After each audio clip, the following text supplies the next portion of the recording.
నమస్తే అండి. నా పేరు షేక్ మహమ్మద్ రఫీ. నా వయసు 59 సంవత్సరాలు.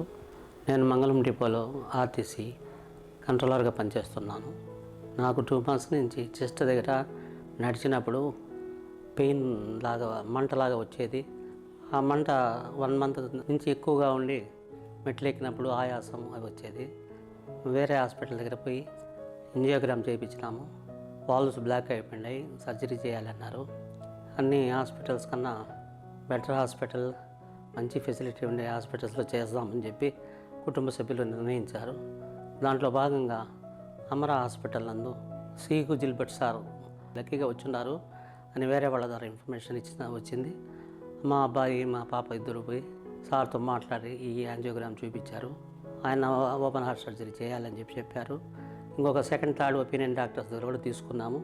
కంపల్సరీ వెంటనే వచ్చి మేము జాయిన్ అయినాము. సాటర్డే జాయిన్ అయినాము. ట్యూస్డే రోజు సర్జరీ జరిగింది, ఓపెన్ హార్ట్ సర్జరీ. భగవంతుడి దగ్గర వల్ల బ్రహ్మాండంగా చేశారు.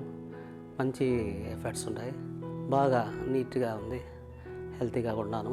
ఈరోజు డిశ్చార్జ్ చేసి పంపిస్తున్నారు. చాలా బాగా టీం అంతా బాగా చేశారు. మంచి ఫెసిలిటీస్ ఉంది. సార్ మంచి కేర్ తీసుకొని ప్రతిరోజు 2-3 సార్లు వచ్చి అబ్జర్వేషన్, ఐసీయూలో ఉన్నా కానీ వార్డులో ఉన్నా కానీ వచ్చి చూస్తారు. మంచి ఇది కుటుంబ సభ్యుల్లాగా కలుసుకొని అన్నీ చేశారు. I thankful to sir Gilbert sir, Segu and team also. Thank you.